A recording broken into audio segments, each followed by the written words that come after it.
Hello दोस्तों, स्वागत है आपका आपके अपने YouTube channel chemistry with Teju sir पर।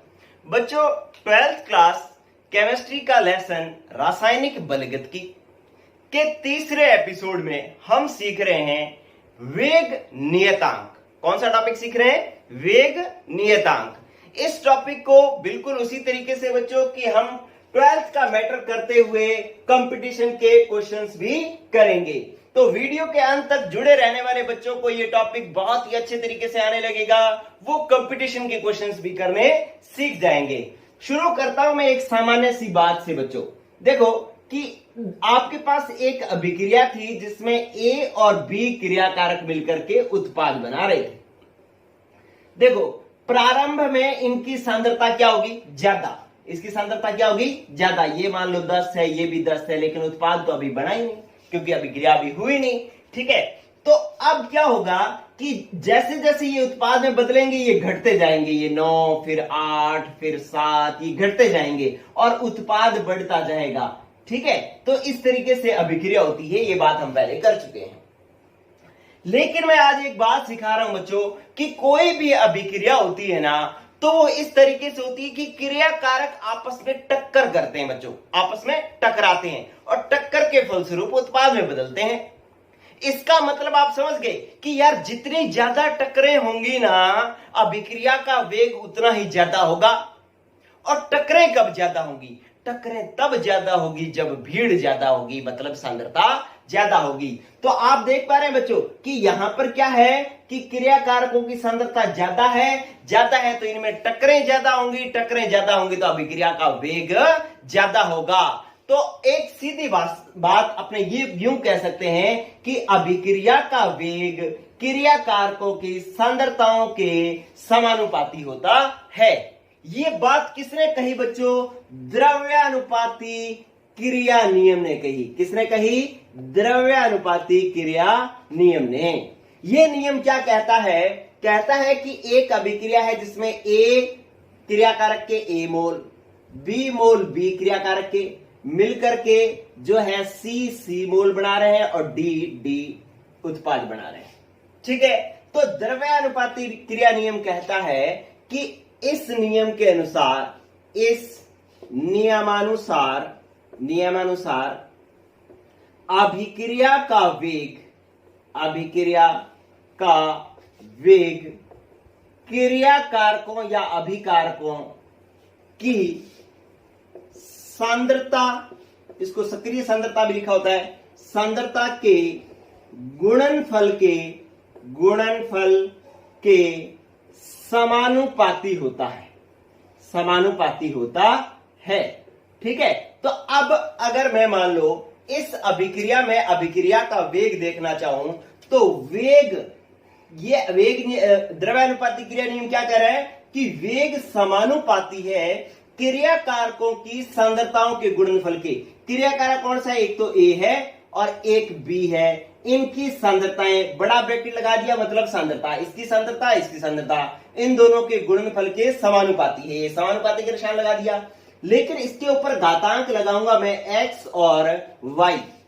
ये a नहीं लगाया यहां पे मैंने क्या लगाया? x। इसका मतलब ये x जो है वो a के समान भी हो सकता है, a के भिन्न भी हो सकता है। इसके बारे में बात अभी अपने अगले एपिसोड में करेंगे। चलिए, आपको यही समझना है कि यहां पर a नहीं लगाना, यहां पे b नहीं लगाना, x y लगाना है। अब अगर इस समानुपाती के निशान को मैं हटाऊं तो वेग बराबर हो जाएगा, एक नियतांक आएगा तभी समानुपाती का निशान हटेगा, और वेग नियतांक क्या आया है? k, और ये आ गया a की पावर x और b की पावर y। यहां पर आपको देखना है कि k जो नियतांक आया है ये कौन सा नियतांक होता है बच्चों? इसको हम कहते हैं वेग नियतांक, या इसको हम कहते हैं विशिष्ट अभिक्रिया वेग। ठीक है, और एक चीज और देख लो कि ये x और y क्या है?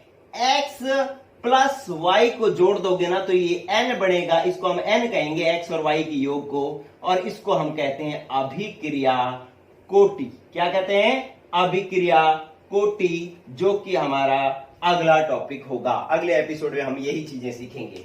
चलिए, तो आपने क्या देख लिया कि द्रव्य अनुपाती क्रिया नियम से यहां पर मैंने नियम को समझाने की कोशिश की है कि सांद्रता जितनी ज्यादा होगी टकराएं उतनी ज्यादा होगी, अभिक्रिया वेग उतना ही ज्यादा होगा। तो इसी आधार पर द्रव्य अनुपाती क्रिया नियम ने कहा है कि इस नियम के अनुसार अभिक्रिया का वेग क्रिया कारकों की सांद्रता के गुणनफल के समानुपाती होता है। तो वेग समानुपाती है क्रिया कारकों की सांद्रता के गुणनफल के, इनके ऊपर घातांक x और y आएगा।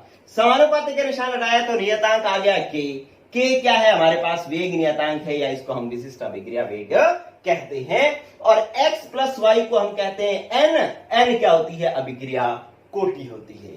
ठीक है बच्चों, चलिए अब बात आई अपने पास वेग नियतांक की, k आ गया अब अपने पास। अपने को k की परिभाषा निकालनी है। पहले तो हम k की परिभाषा निकालते हैं। इधर देखें, k की परिभाषा क्या होगी कि आपके पास हो गया वेग बराबर k।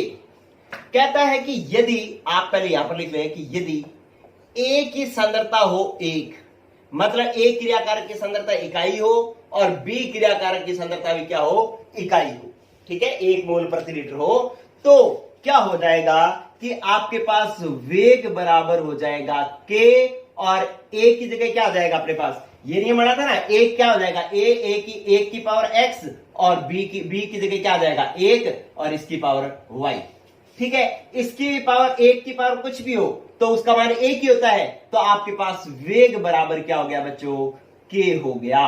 वेग बराबर क्या हो गया, k। तो आपके पास परिभाषा बन गई क्या कि वेग ही वेग नियतांक है। यहां पर दिख रहा है ये वेग ही क्या है, वेग नियतांक, लेकिन कब, जब क्रिया कारकों की सांद्रता क्या हो, इकाई हो। ठीक है, तो मैं वेग नियतांक की परिभाषा बोल रहा हूं, आपको पेपर में पूछी जाएगी बोर्ड में कि वेग नियतांक की परिभाषा लिखो, तब आप क्या लिखोगे कि उस अभिक्रिया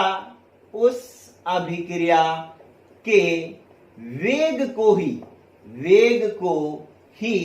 वेग नियतांक कहा जाता है, वेग नियतांक कहा जाता है, जिसमें क्या हो, अभिकारकों की सांद्रता इकाई हो, जिसमें अभिकारकों की सांद्रता क्या हो, इकाई हो। ठीक है बच्चों, तो ये आपके पास वेग नियतांक की परिभाषा आ गई कि उस अभिक्रिया के वेग को ही वेग नियतांक या विशिष्ट अभिक्रिया वेग कहा जाता है, जिसमें अभिक्रिया कारकों, क्रिया कारकों की सांद्रता क्या हो, इकाई हो। तो इस तरीके से इसकी परिभाषा बन जाएगी। तो आपने द्रव्यानुपाती क्रिया नियम लिखा और वेग नियतांक की परिभाषा लिख डाली। चलिए अब ये बात भी हो गई, साफ कर दो बच्चों। अब आप देखो कि इस जो वेग नियतांक है ना, इसके कुछ गुण हैं। देखो क्या गुण है, इस गुणों को मैं क्यों लिखवाना चाहता हूं, इसलिए लिखवाना चाहता हूं क्योंकि इस पर कुछ क्वेश्चन कंपटीशन में फैक्ट वाले क्वेश्चन पूछ लिए जाते हैं।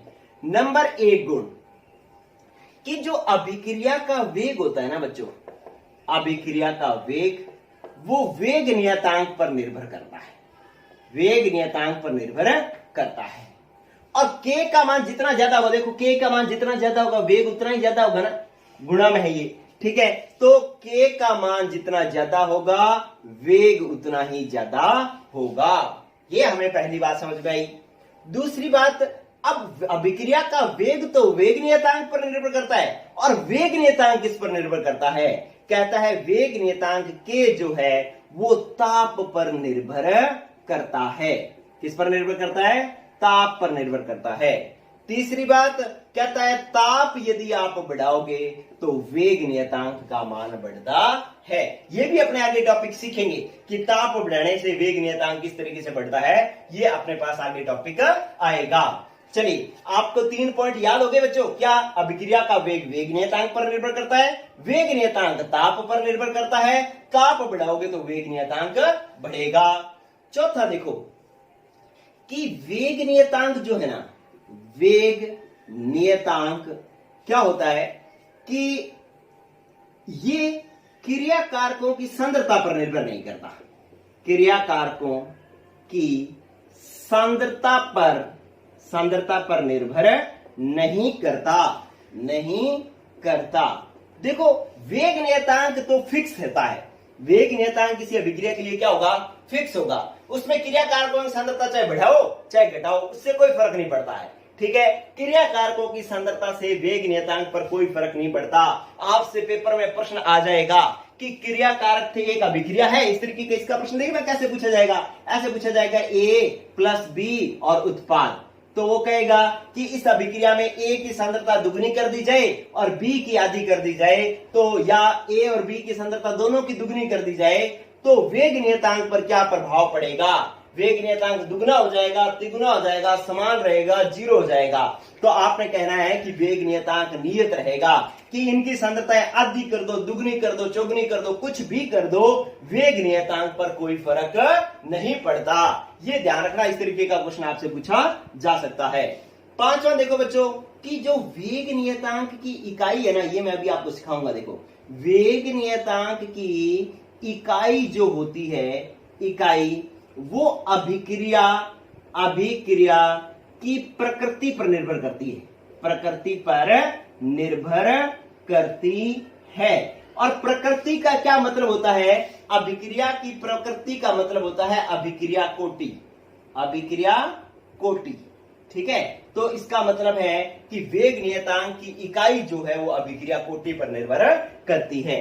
तो इन 5 पॉइंट में से आपसे कोई क्वेश्चन पूछा जाए तो आपको आना चाहिए। देखो बच्चों, दोबारा समझ लो कि वेग, अभिक्रिया का वेग किस पर निर्भर करता है? आप देख लो, जब आप ये फॉर्मूला लिखते हो तो वेग के पर निर्भर करता है ना, और वेग के जितना बढ़ेगा वेग उतना बढ़ेगा। ठीक है, क्योंकि सामने है, दोनों समानुपाती हैं।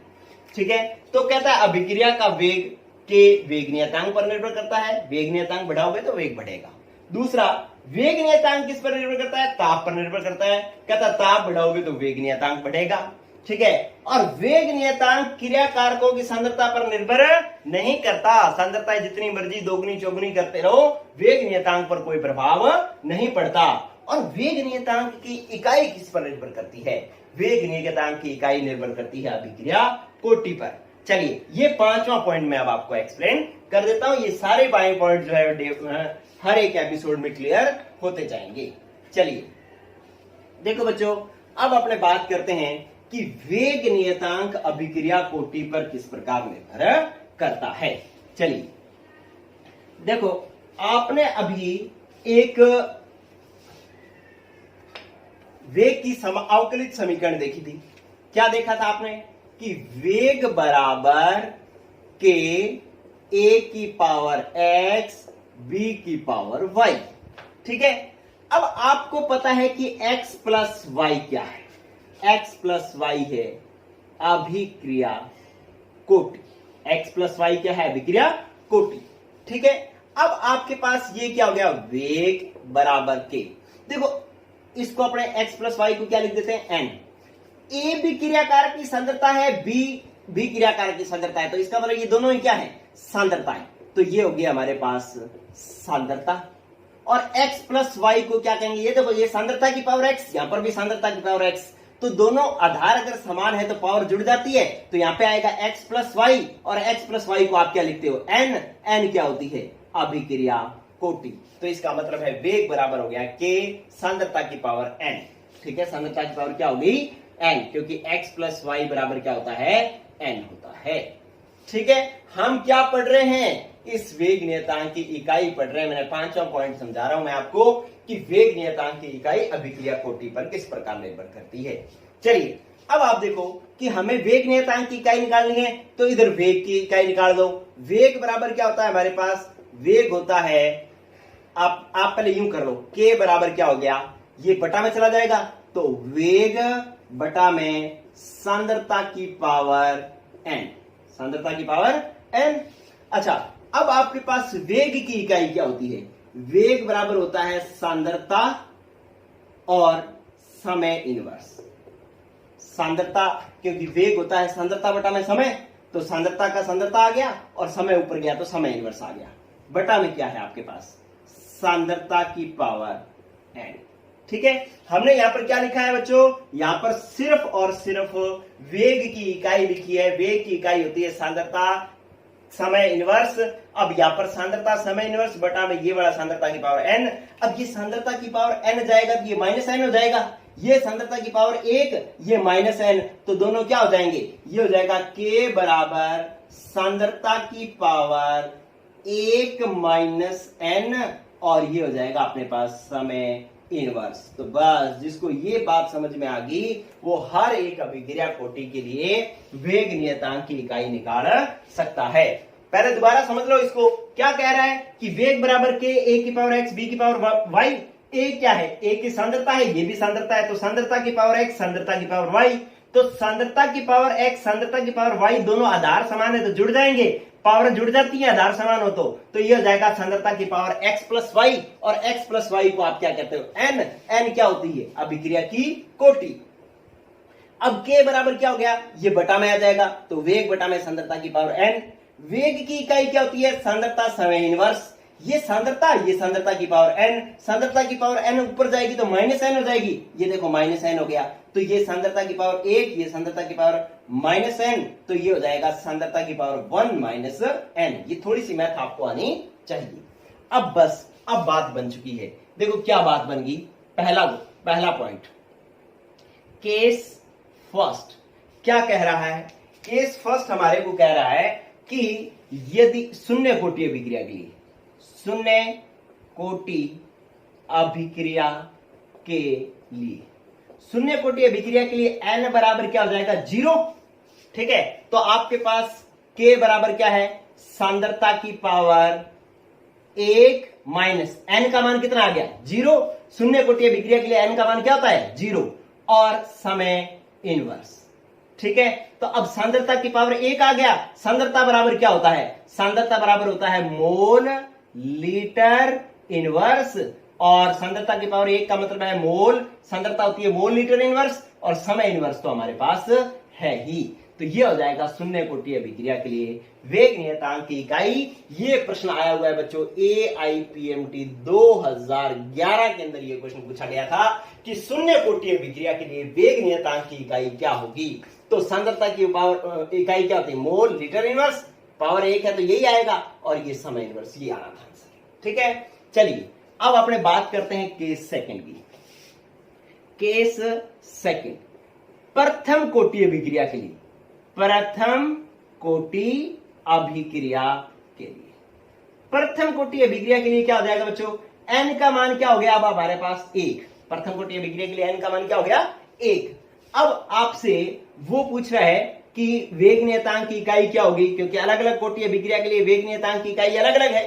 ठीक है, तो k बराबर आपसे क्या हो जाएगा कि अब आपके पास हो गया सांद्रता और की पावर 1 माइनस n था, 1 माइनस n, n का मान कितना हो गया, 1, तो 1 माइनस 1, और ये हो गया समय की पावर माइनस 1। 1 माइनस 1 क्या हो गया, 0, और किसी भी चर की घात 0 होती है तो उसका मान क्या होता है, 1, तो इसका मतलब है ये तो पूरा बन गया 1, और ये बन गया समय इनवर्स। तो इसका मतलब k की इकाई सिर्फ क्या होगी, प्रथम कोटि अभिक्रिया के लिए समय इनवर्स ही होगी।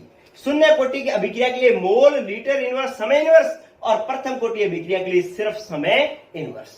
ठीक है, अगर आपके पास थर्ड केस में लिखवा रहा हूं, केस थर्ड आपसे पूछ ले कि द्वितीय कोटि अभिक्रिया के लिए, द्वितीय कोटि अभिक्रिया के लिए, अब द्वितीय कोटि अभिक्रिया के लिए n का मान कितना हो गया बच्चों, 2। ठीक है, तो इस सूत्र में मान रखो, आपने यही तो करते आ रहे हैं, पहले हमने 0 रखा, फिर 1 रखा, आप 2 रखेंगे, तो आपके पास हो जाएगा k बराबर सांद्रता की पावर 1 माइनस 2, 1 माइनस 2, और समय इनवर्स। अब 1 माइनस 2 तो पावर कितनी बच गई, माइनस 1। ठीक है, तो अपने पास k हो जाएगा, सांद्रता को अपने क्या लिख सकते हैं, मोल लीटर और इनवर्स, और इसकी पावर कितनी होगी, माइनस 1।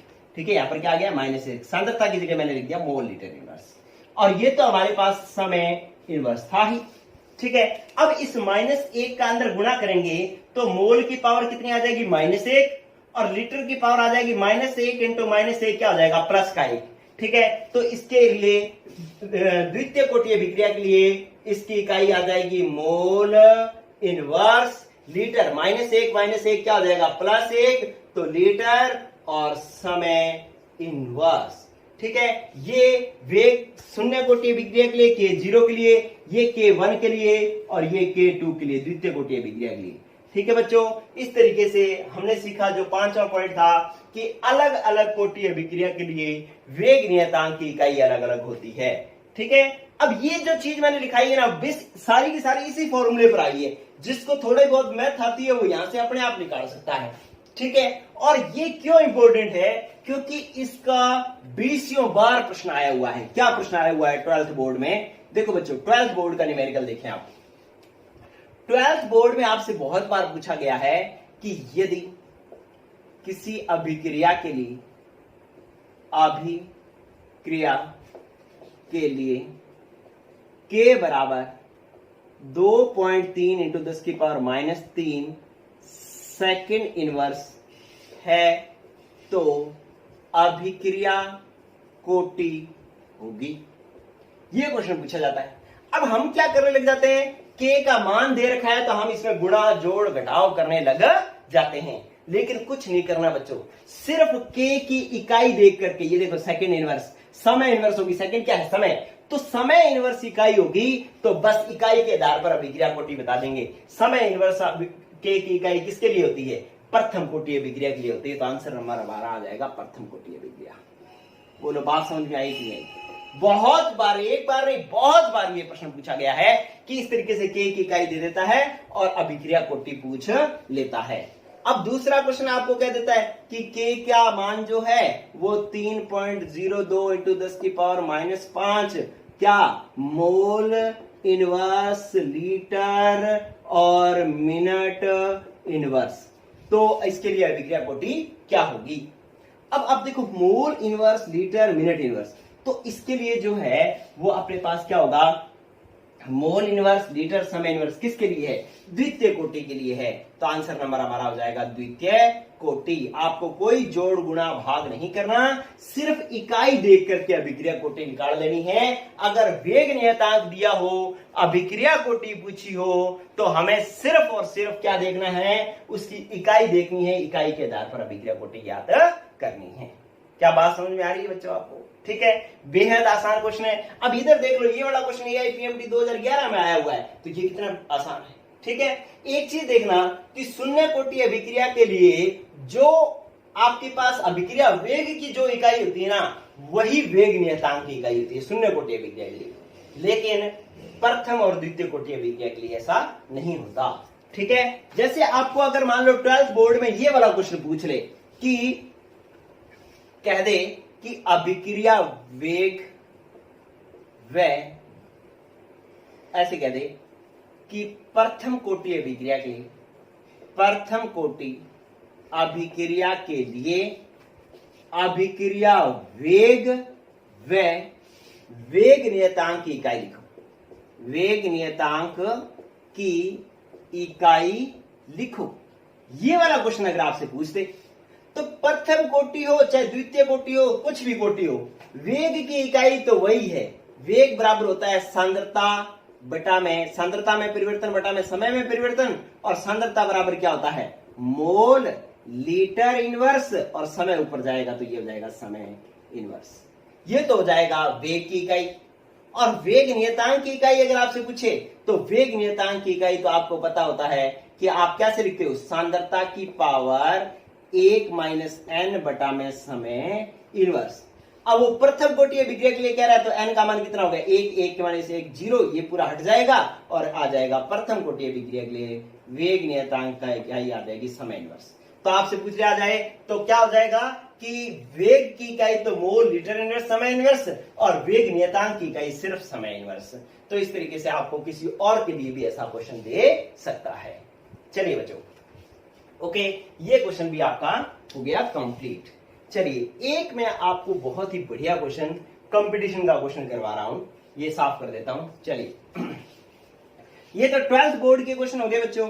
आपके पास 12th बोर्ड में वेग नियतांक की परिभाषा, वेग नियतांक की इकाई, वेग नियतांक दे करके अभिक्रिया कोटि पूछना, इस तरीके के जो है क्वेश्चन पूछे जाएंगे। चलिए, अब आप एक चीज और देखिए बच्चों, ये क्वेश्चन जो है वो आपके पास आया हुआ है AIPMT 2011 में। और ये क्वेश्चन क्या कह रहा है कि एक अभिक्रिया है जिसके अंदर 2N2O5 gives to 4NO2 plus O2।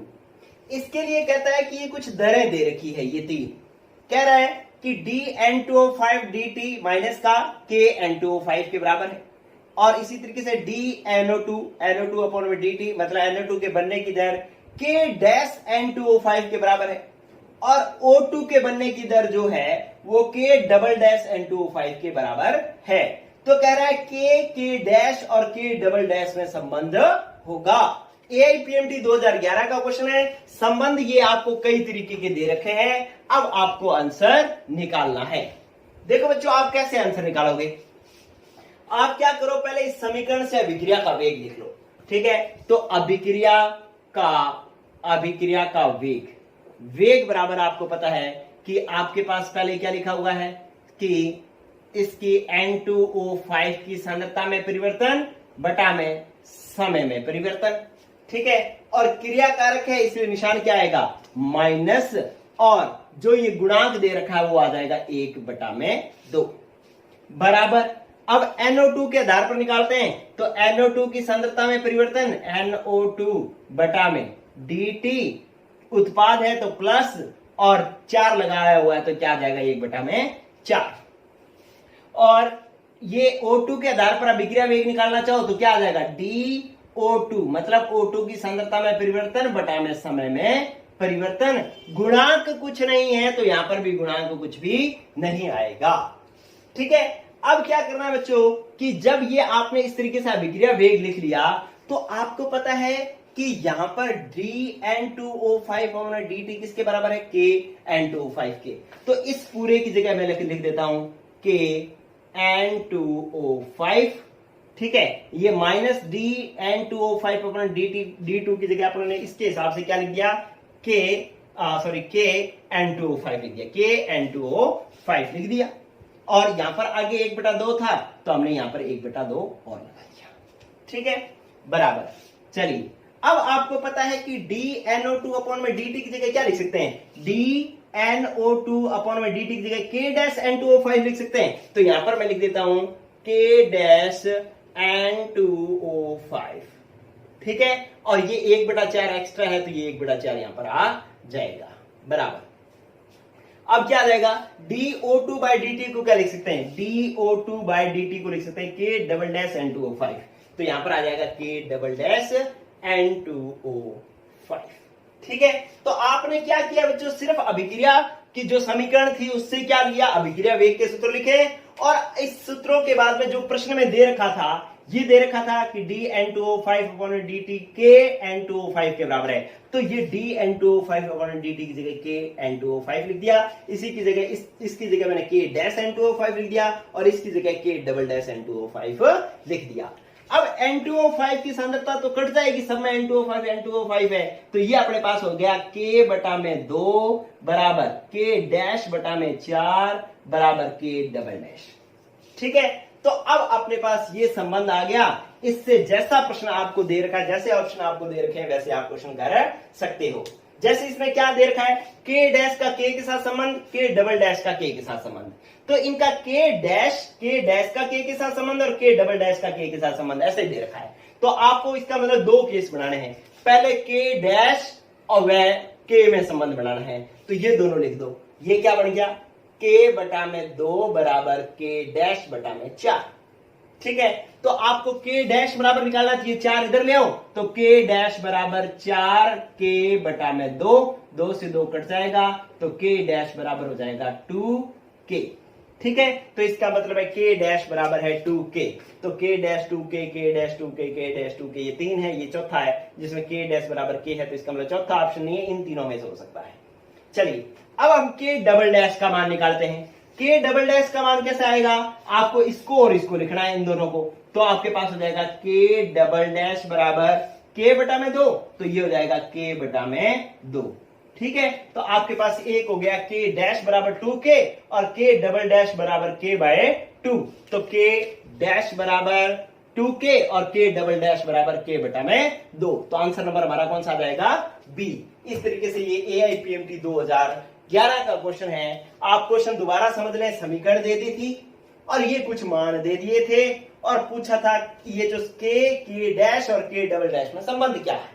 ठीक है, तो आपने क्या करना था कि बस इस समीकरण से आपने वेग के सूत्र लिखने थे जो हमने कल लिखना सीखे थे। ठीक है, अब जो ये वाला मान है इसकी जगह ये के N2O5 लिख दिया, ये 1/2 एक्स्ट्रा था, ये आ गया। इसकी जगह के डैश N2O5 लिख दिया, 1/4 साथ में था, ये आ गया। इसके साथ कुछ नहीं था, यहाँ पे कुछ नहीं आया, बस के डबल डैश N2O5 आ गया।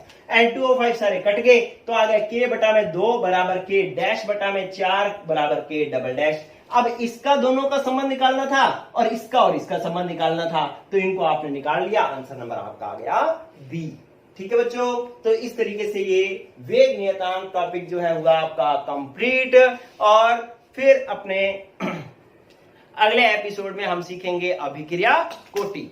आज के लिए इतना ही, गुड लक बच्चों, पढ़ते रहो, बाय।